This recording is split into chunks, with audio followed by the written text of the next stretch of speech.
김정우는 새벽 6시에 눈을 떴습니다. 알람이 울리기 전에 일어나는 습관은 20년도 더 되었습니다. 옆자리에는 아내 박선영이 등을 돌리고 누워 있었습니다. 이불 밖으로 나온 어깨가 작게 떨렸습니다. 정우는 이불을 살짝 당겨 덮어주려다 손을 거두었습니다. 깰까 봐서였습니다. 욕실로 들어가 세수를 하고 면도를 했습니다. 거울 속 얼굴은 56세치고는 괜찮은 편이었습니다. 주름은 있지만 군살은 없었습니다. 설비 관리 일을 하다 보니 몸을 자주 써서 그랬습니다. 머리카락에 흰머리가 섞여 있었습니다. 염색을 해볼까 생각했다가 관뒀습니다. 누가 보겠습니까? 식탁에 앉았을 때 선영이 나왔습니다. 일찍 일어났네. 응. 선영은 대답 대신 냉장고를 열었습니다. 우유를 꺼내 컵에 따르고 식빵 2장을 토스터에 넣었습니다. 정우는 김치찌개를 데웠습니다. 어젯밤 남은 것이었습니다. 국물이 자작했습니다.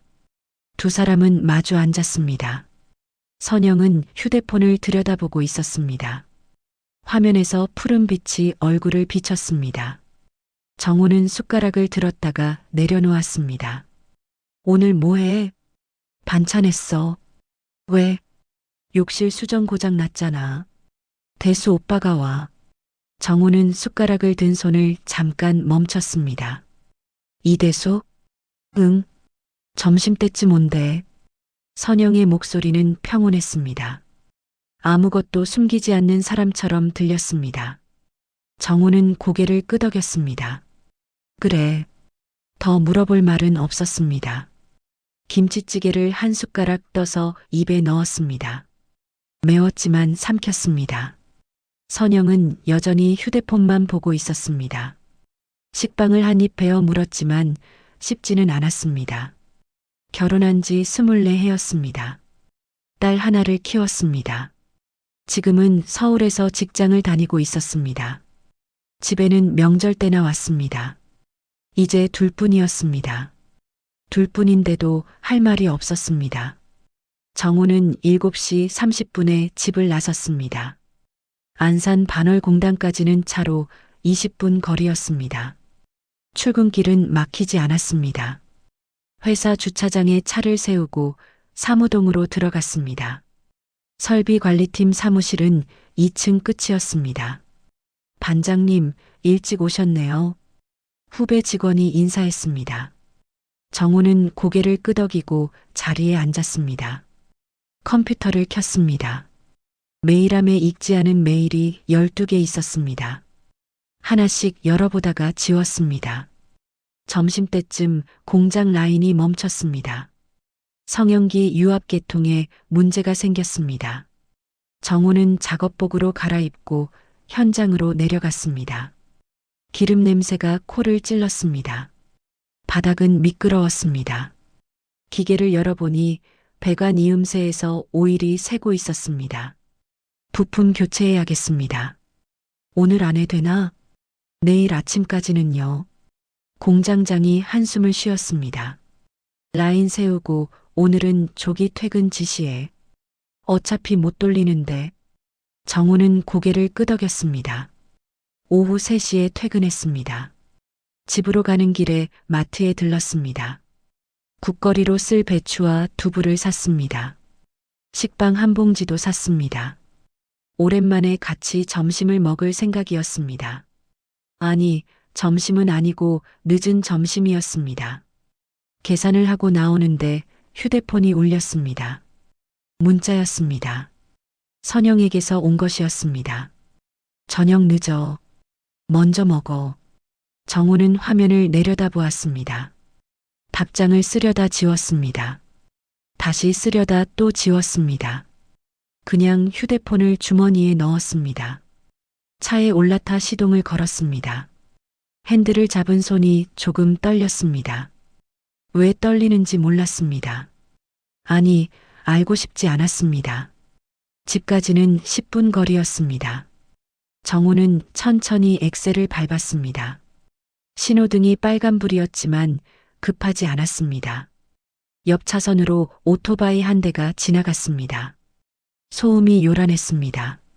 집 앞 골목에 들어섰습니다. 주차장에는 아내 차만 있었습니다. 정우는 차를 세우고 시동을 껐습니다. 그대로 한참 앉아 있었습니다. 마트 봉지를 들고 현관문을 열었습니다. 신발장에 아내 구두가 있었습니다. 남자 운동화도 한 켤레 있었습니다. 검은색이었습니다. 사이즈가 컸습니다. 정우는 신발을 벗고 안으로 들어갔습니다. 거실은 조용했습니다. 현관문을 닫자 고요했습니다. 정우는 마트 봉지를 식탁 위에 올려놓았습니다. 배추와 두부, 식빵이 들어 있었습니다. 냉장고에 넣어야 했지만 그러지 않았습니다. 위층에서 물소리가 들렸습니다. 샤워기 소리가 아니었습니다. 욕조에 물이 차는 소리였습니다.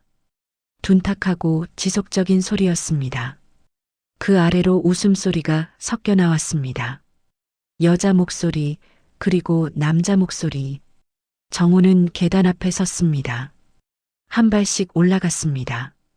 계단이 삐걱거렸습니다. 평소에는 신경 쓰지 않던 소리였습니다. 오늘은 귀에 들렸습니다. 2층 복도에 올라서자 욕실 문이 보였습니다. 문틈으로 수증기가 새어나왔습니다. 환풍기는 켜지 않은 모양이었습니다. 정우는 문 앞에 섰습니다. 손을 뻗어 손잡이를 잡았습니다. 차갑지 않았습니다. 문을 열었습니다. 수증기가 얼굴을 감쌌습니다. 뜨거웠습니다. 눈을 가늘게 뜨고 안을 보았습니다. 욕조에 두 사람이 있었습니다. 아내 박선영과 남자 이대수였습니다. 둘은 얼굴을 맞대고 있었습니다. 선영의 머리카락이 젖어 어깨에 달라붙어 있었습니다. 이대수의 손이 선영의 허리를 감싸고 있었습니다. 두 사람이 동시에 고개를 돌렸습니다. 선영의 얼굴이 하얗게 질렸습니다. 입술이 열렸지만 소리는 나오지 않았습니다. 이대수는 손을 떼며 뒤로 물러났습니다. 물이 튀었습니다. 정우는 움직이지 않았습니다. 소리를 지르지 않았습니다. 뛰어들지 않았습니다. 그저 서 있었습니다. 스스로도 이상했습니다. 왜 아무것도 느껴지지 않는지 몰랐습니다. 욕조 옆 수도꼭지로 걸어갔습니다. 물이 계속 나오고 있었습니다. 손을 뻗어 잠갔습니다. 물소리가 멈췄습니다. 욕실이 조용해졌습니다. 나가지 마라. 정우는 그 말만 남기고 몸을 돌렸습니다. 여보. 선영의 목소리가 뒤에서 들렸습니다. 정우는 대답하지 않았습니다. 욕실 문을 닫았습니다. 복도로 나와 계단을 내려갔습니다. 거실로 들어왔습니다. 왼손을 들어 올렸습니다. 약지에 낀 결혼 반지가 보였습니다. 은색이었습니다. 24해 동안 빼지 않았습니다. 손가락을 비틀어 반지를 빼냈습니다. 생각보다 쉽게 빠졌습니다. 식탁 위에 반지를 올려놓았습니다. 마트 봉지 옆이었습니다. 반지가 식탁을 굴러가다 멈췄습니다. 작은 소리가 났습니다. 현관으로 갔습니다. 문고리를 잠갔습니다. 체인까지 걸었습니다. 위층에서 발소리가 들렸습니다. 욕실 문이 열리는 소리, 복도를 걷는 소리. 여보, 문 열어. 선영의 목소리였습니다. 다급했습니다.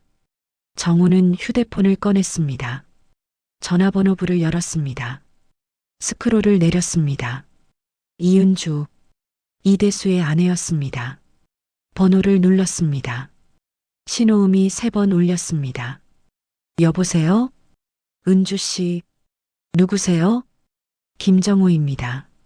선영이 남편. 전화 너머가 잠깐 조용해졌습니다. 무슨 일이세요? 지금 우리 집으로 와요. 예. 갑자기 왜요? 정우는 천천히 말했습니다. 직접 봐야 할 게 있어요. 무슨 말씀이신지 오시면 압니다. 주소 아시죠? 알긴 하는데요. 30분 안에 오세요. 전화를 끊었습니다. 위층에서 계단을 내려오는 소리가 들렸습니다. 빠른 발소리였습니다. 선영이 현관문 앞에 섰습니다. 문 열어요. 정우는 거실로 돌아갔습니다. 소파에 앉았습니다. 팔걸이에 손을 올렸습니다. 손끝이 차가웠습니다. 김정우. 선영이 문을 두드렸습니다. 쾅쾅 소리가 났습니다. 얘기 좀 해요. 제발. 정우는 눈을 감았습니다. 분노가 없었습니다. 슬픔도 없었습니다. 다만 텅 빈 느낌이었습니다. 가슴 한가운데가 구멍 난 것 같았습니다. 바람이 지나가는 것처럼 시원했습니다. 아, 끝났구나. 중얼거렸습니다. 소리내어 말하니 더 확실했습니다. 끝났습니다. 24해가 끝났습니다. 아침 식탁도, 주말 외식도, 명절 차례도 모두 끝났습니다. 문 두드리는 소리가 멈췄습니다. 선영의 목소리가 작아졌습니다. 미안해요. 정우는 대답하지 않았습니다. 복도에서 다른 발소리가 들렸습니다. 무거운 발소리였습니다. 이대수였습니다. 형님. 이대수의 목소리였습니다. 문 여세요. 제가 설명할게요. 정우는 눈을 떴습니다. 소파에서 일어나 현관 쪽으로 걸어갔습니다. 문 앞에 섰습니다. 체인 너머로 두 사람이 보였습니다. 선영은 가운을 걸치고 있었습니다. 머리카락이 아직 젖어 있었습니다. 이대수는 티셔츠를 입고 있었습니다. 할 말 없습니다. 정우가 말했습니다. 형님, 오해예요. 진짜 나가지 말라고 했습니다. 정우는 몸을 돌렸습니다. 거실로 돌아와 다시 소파에 앉았습니다. 시계를 보았습니다. 오후 4시였습니다. 이은주가 오려면 20분쯤 걸릴 것 같았습니다. 위층에서 두 사람이 속삭이는 소리가 들렸습니다. 무슨 말인지 알아듣지 못했습니다. 알고 싶지도 않았습니다. 정우는 가만히 앉아 있었습니다. 손을 내려다보았습니다. 약지에 반지 자국이 남아 있었습니다. 하얗게 눌린 자국이었습니다. 손가락을 움직여 보았습니다. 어색했습니다. 현관 초인종이 울렸습니다. 일어나 문 쪽으로 걸어갔습니다. 인터폰 화면을 보았습니다. 이은주였습니다. 혼자 왔습니다. 체인을 풀고 문을 열었습니다. 들어오세요. 이은주는 얼굴이 굳어 있었습니다. 도대체 무슨... 정우는 고개를 들어 위를 가리켰습니다. 2층에 오빠 있습니다. 이은주의 눈이 커졌습니다. 우리 오빠요? 네. 왜 여기? 정우는 천천히 말했습니다. 아내하고 같이 있습니다. 욕조에. 이은주의 얼굴이 하얗게 변했습니다. 이은주는 혼자 오지 않았습니다. 현관문이 다시 열렸을 때 이은주 옆에 여자가 한 명 더 서 있었습니다. 30대 중반쯤으로 보였습니다. 검은색 정장에 서류 가방을 들고 있었습니다. 변호사 최지연입니다. 여자가 명함을 내밀었습니다. 정우는 받아들었습니다. 명함에는 가정 전문 변호사라고 적혀 있었습니다. 은주 씨한테 연락받고 같이 왔어요. 지연이 말했습니다. 지금 상황 설명 좀 해주시겠어요? 정우는 고개를 끄덕였습니다. 2층입니다. 세 사람이 계단을 올라갔습니다. 욕실 문은 닫혀 있었습니다. 정우가 문을 열었습니다. 수증기는 사라지고 없었습니다. 욕조에 물이 남아 있었습니다. 바닥에 물기가 흥건했습니다. 최지연이 휴대폰을 꺼내 사진을 찍었습니다. 욕조, 수건, 바닥 상태 다 증거가 됩니다. 이은주는 욕실 안을 보다가 벽에 기댔습니다. 얼굴이 창백했습니다. 우리 오빠가 정말... 목소리가 떨렸습니다. 복도에서 발소리가 들렸습니다. 안방 문이 열렸습니다. 선영과 이대수가 나왔습니다. 둘 다 옷을 제대로 입고 있었습니다.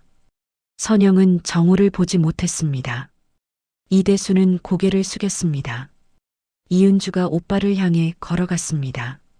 오빠, 은주야, 왜 여기 있어요? 이대수는 입을 열었다가 닫았습니다. 최지연이 끼어들었습니다.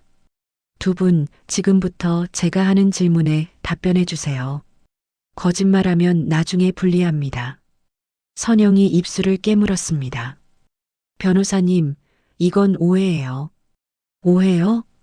그냥 잠깐 장난이었어요. 지연이 욕실을 가리켰습니다. 욕조에 물 채우고 둘이 들어간 게 장난이에요? 선영은 대답하지 못했습니다. 지연이 이대수를 보았습니다. 이대수 씨, 오늘 왜 여기 왔어요? 수전 고치러요. 수전은 고쳤나요? 이대수는 고개를 저었습니다. 그럼 뭐 했어요? 대답 안 하시면 인정하는 걸로 봅니다. 이대수가 작은 목소리로 말했습니다. 죄송합니다. 이은주가 오빠의 팔을 잡았습니다. 오빠, 형부한테 사과해요. 지금 당장. 이대수가 정우를 향해 고개를 숙였습니다. 형님, 정말 죄송합니다. 정우는 가만히 서 있었습니다. 소리를 지르고 싶지 않았습니다. 때리고 싶지도 않았습니다. 다만 더 이상 같은 공간에 있고 싶지 않았습니다. 나갑니다. 정우가 말했습니다. 선영이 다가왔습니다. 여보, 얘기 좀 해요. 정우는 선영을 지나쳐 계단을 내려갔습니다. 현관에서 신발을 신었습니다. 차 열쇠를 집어들었습니다. 뒤에서 선영이 따라 내려왔습니다. 어디 가요? 집이 여기잖아요. 정우는 문을 열고 나갔습니다. 차에 시동을 걸고 골목을 빠져나왔습니다. 백미러로 집이 멀어지는 게 보였습니다. 선영이 대문 앞에 서 있었습니다. 핸들을 잡은 손에 힘이 들어갔습니다. 휴대폰이 울렸습니다. 선영이었습니다. 받지 않았습니다. 다시 울렸습니다.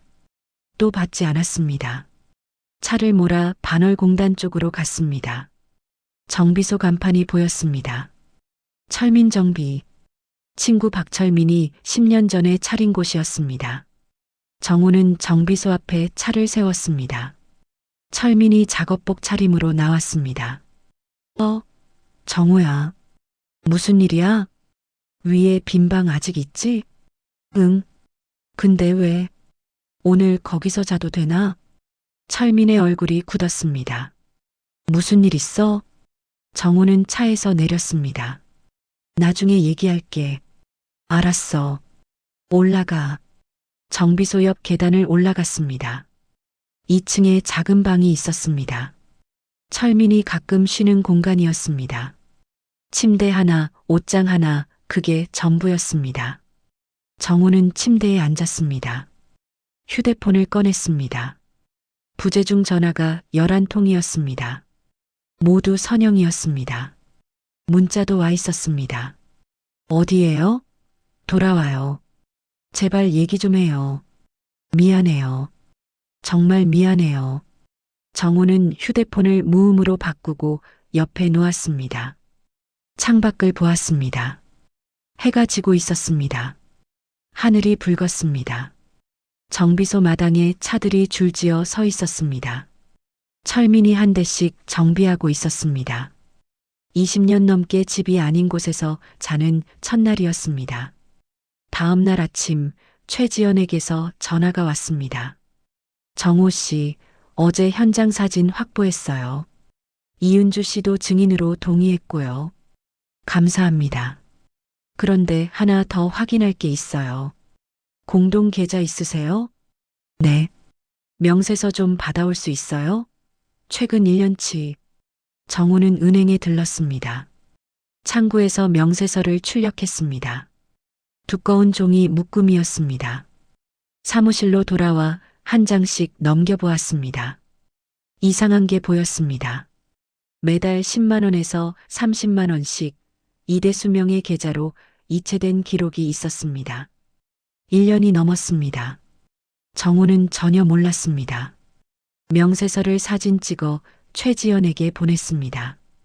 답장이 곧 왔습니다. 이거 결정적이에요. 단순 실수가 아니라 지속적 관계라는 증거입니다. 정우는 휴대폰을 내려놓았습니다. 책상에 앉아 가만히 있었습니다. 분노가 올라오지 않았습니다. 대신 이상한 느낌이 들었습니다. 정리되는 느낌이었습니다. 흩어진 조각들이 맞춰지는 것 같았습니다. 이건 사고가 아니었습니다. 실수도 아니었습니다. 패턴이었습니다. 정우는 노트를 꺼내 펜을 들었습니다. 해야 할 일을 적었습니다. 변호사 상담, 재산 정리, 이혼 서류 준비. 적고 나니 명확했습니다. 더 이상 회복이나 대화의 문제가 아니었습니다. 이제 끝내는 방법만 남았습니다. 최지연이 정한 장소는 선영의 부모 집이었습니다. 공개된 자리에서 해야 합니다. 그래야 나중에 말 바꾸기 어렵습니다. 지연의 말에 정우는 고개를 끄덕였습니다. 토요일 오후 집안 사람들이 모였습니다. 선영의 부모, 선영의 오빠 부부, 이은주와 이대수, 그리고 정호의 친구 박철민이 증인으로 함께 왔습니다. 거실 소파와 식탁 주변에 사람들이 둘러앉았습니다. 선영의 어머니가 물었습니다. 도대체 무슨 일인지 설명 좀 해봐요. 최지연이 서류 가방을 열었습니다. 제가 설명드리겠습니다. 가방에서 봉투 하나를 꺼냈습니다. 봉투 안에서 사진 몇 장을 꺼내 식탁 위에 펼쳤습니다. 욕실 사진이었습니다. 물이 차 있는 욕조, 바닥에 물기, 젖은 수건, 날짜와 시간이 사진 아래 찍혀 있었습니다. 선영의 아버지가 사진을 집어들었습니다. 이게 뭐야? 지난 목요일 김정호 씨 댁 욕실입니다. 지연이 차분하게 말했습니다. 그날 오후 3시쯤 박선영 씨와 이대수 씨가 함께 욕조에 있었습니다. 거실이 조용해졌습니다. 선영의 어머니가 딸을 보았습니다. 선영아, 이게 무슨 소리야? 선영은 고개를 숙이고 있었습니다. 지연이 다시 봉투에서 종이를 꺼냈습니다. 은행 명세서입니다. 종이를 식탁 위에 놓았습니다. 빨간 형광펜으로 줄이 그어져 있었습니다. 공동계좌에서 이대수 씨 명의로 지속적인 이체가 있었습니다. 최근 2년간 총 400만 원이 넘습니다. 선영의 오빠가 명세서를 들여다보았습니다. 매달? 네. 10만 원에서 30만 원씩 규칙적으로 이체됐습니다. 이대수의 얼굴이 하얗게 질렸습니다.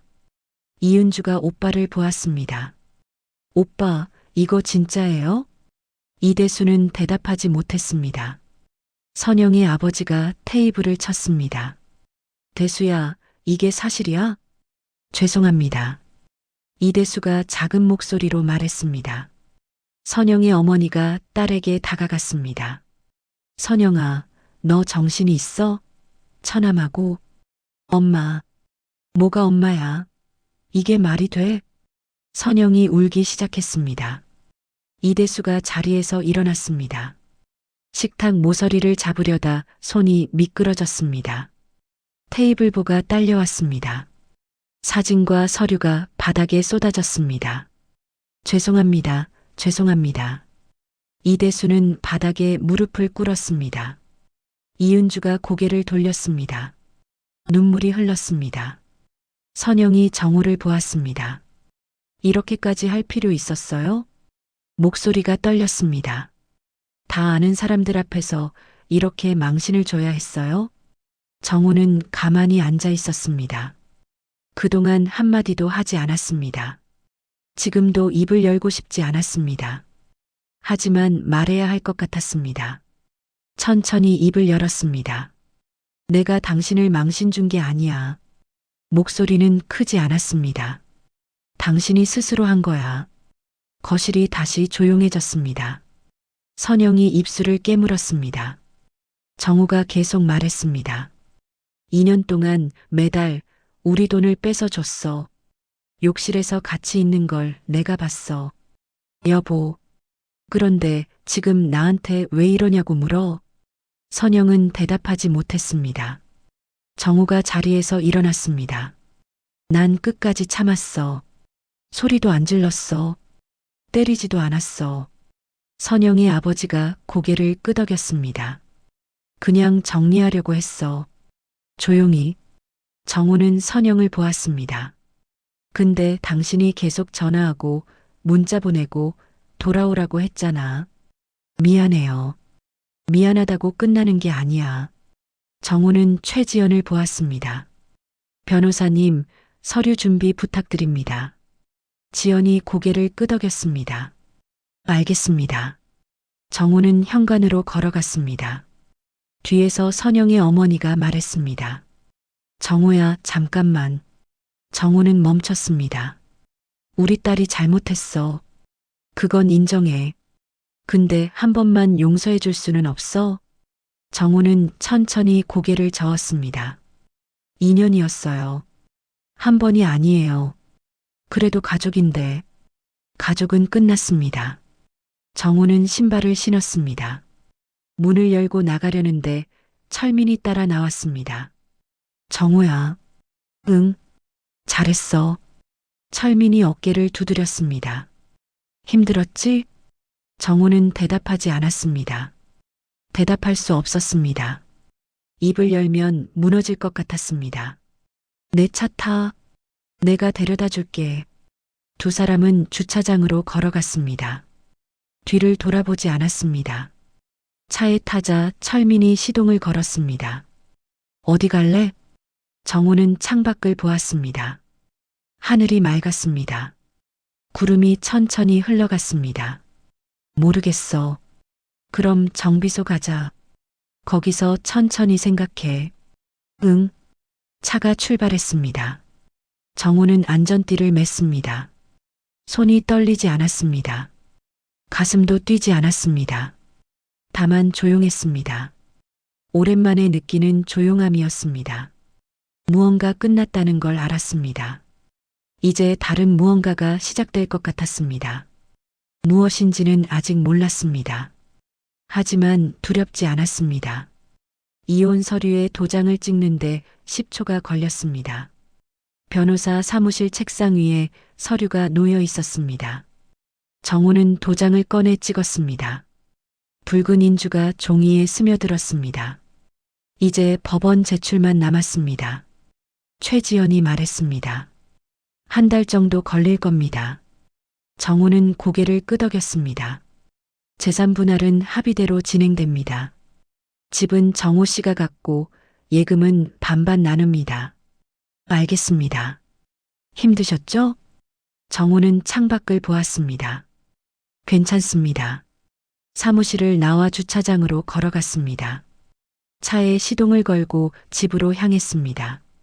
2년 만에 집으로 돌아가는 길이었습니다. 대문을 열고 들어갔습니다. 마당에 잡초가 자라 있었습니다. 우편함에 광고지가 가득했습니다. 현관문 열쇠를 돌렸습니다. 문이 열렸습니다. 집은 조용했습니다. 거실에 가구가 그대로 있었습니다. 소파, 텔레비전, 식탁, 먼지가 쌓여 있었습니다. 정우는 창문을 열었습니다. 바람이 들어왔습니다. 부엌으로 갔습니다. 냉장고를 열었습니다. 텅 비어 있었습니다. 싱크대는 깨끗했습니다. 선영이 떠나기 전에 정리한 모양이었습니다. 2층으로 올라갔습니다. 안방 문을 열었습니다. 침대에 시트가 벗겨져 있었습니다. 옷장도 비어 있었습니다. 선영의 흔적은 없었습니다. 복도를 지나 욕실로 갔습니다. 문을 열자 그날의 기억이 떠올랐습니다. 수증기, 욕조, 두 사람. 정우는 멈춰 서지 않았습니다. 안으로 들어가 욕조를 보았습니다. 욕조는 비어 있었습니다. 바닥을 보았습니다. 세면대 아래 선반을 열었습니다. 수건 한 장이 구겨져 있었습니다. 그날 쓴 수건이었습니다. 정우는 수건을 꺼냈습니다. 무거웠습니다. 손에 쥐고 한참 보았습니다. 찍고 싶지 않았습니다. 불태우고 싶지도 않았습니다. 거실로 내려와 수건을 접었습니다. 네모나게 접어 비닐봉투에 넣었습니다. 마트에서 받은 봉투였습니다. 차에 실고 동네 주민센터로 갔습니다. 주민센터 앞에 의류 기부함이 있었습니다. 정우는 봉투를 기부함에 넣었습니다. 봉투가 안으로 떨어지는 소리가 났습니다. 돌아서서 걸었습니다. 용서한 건 아니었습니다. 화해도 아니었습니다. 그냥 정리였습니다. 다음 날 아침 정우는 다시 출근했습니다. 안산 반월공단 제조업체 설비관리팀 사무실 25년째 다니는 곳이었습니다. 반장님 오셨어요? 후배 직원이 인사했습니다. 응, 괜찮으세요? 소문 들었어요. 괜찮아. 정우는 작업복으로 갈아입었습니다. 공장으로 내려갔습니다. 기계 소리가 들렸습니다. 컨베이어 벨트가 돌아갔습니다. 작업자들이 자리에 앉아 있었습니다. 설비를 점검했습니다. 유압, 배관, 전기 개통 하나씩 확인하고 기록했습니다. 오전이 지나갔습니다. 점심시간이 되었습니다. 구내식당으로 갔습니다. 철민이 자리에 앉아 있었습니다. 여기 앉아. 정우는 쟁반을 들고 앞에 앉았습니다. 밥은 먹어? 먹어. 잠은? 자. 철민이 국을 한 숟가락 떠서 입에 넣었습니다. 새로 시작해야지. 정우는 고개를 끄덕였습니다. 그래야지. 아직 젊어. 50대 중반이면 젊진 않아. 그래도 끝난 건 아니잖아. 정우는 밥을 한 숟가락 떴습니다. 그래, 끝난 건 아니야. 저녁에 집으로 돌아왔습니다. 텅 빈 거실에 불을 켰습니다. 텔레비전을 켰습니다. 뉴스가 나왔습니다. 소리를 줄였습니다. 부엌에서 라면을 끓였습니다. 식탁에 앉아 먹었습니다. 혼자 먹는 라면은 싱거웠습니다. 김치를 꺼내 먹었습니다. 설거지를 하고 소파에 앉았습니다. 휴대폰을 열었습니다. 문자가 하나 와 있었습니다. 딸 지수였습니다. 아빠 괜찮아요? 이번 주말에 갈게요. 정우는 답장을 썼습니다. 괜찮아. 천천히 와. 전송을 눌렀습니다. 휴대폰을 내려놓고 창밖을 보았습니다. 밤이었습니다. 거리에 가로등이 켜져 있었습니다. 차들이 지나갔습니다. 정우는 깊게 숨을 들이마셨습니다. 무너진 게 아니었습니다. 오래 붙잡고 있던 걸 내려놓았을 뿐이었습니다. 24해. 짧지 않은 시간이었습니다. 하지만 이제 끝났습니다. 56세. 아직 끝난 나이가 아니었습니다. 정우는 일어나 침실로 갔습니다. 침대에 누웠습니다. 천장을 보았습니다. 어둠 속에서 천장이 보이지 않았습니다. 눈을 감았습니다. 내일 아침에는 또 일어날 것입니다. 출근하고 일하고 돌아올 것입니다. 그렇게 하루가 지나고 일주일이 지나고 한 달이 지날 것입니다. 언젠가는 웃을 날도 올 것입니다. 누군가를 만날 수도 있을 것입니다. 아니면 혼자일 수도 있습니다. 그것도 괜찮았습니다. 정우는 숨을 고르게 쉬었습니다. 마음이 조용했습니다.